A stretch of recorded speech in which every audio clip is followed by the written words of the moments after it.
O, so, dito muna tayo pumunta bago tayo pumunta doon sa area na kabila. Dahil malaki ang basement natin, guys. Ito na, Daddy. Pakita mo na. Pakita Ang mo na. ating basketball court. Guys, alam niyo na. Di ba?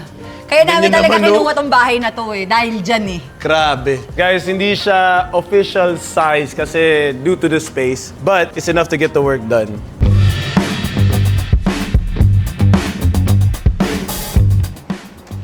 Let's go! Let's go! And go! Yay! And pasok tayo dito. Akala nyo guys. court lang to. Dito Yan. naman ang ating driver's area.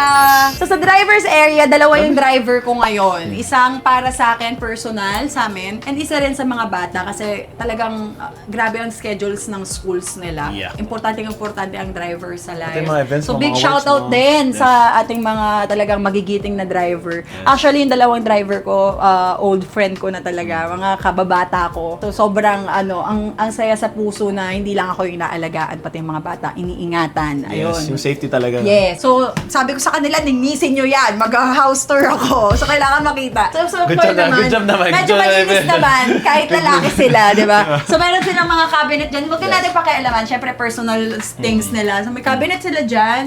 And then, ayan, aircon. And ayun. So, yung mga workers ko, more in family yung treatment namin. Yes. Talaga.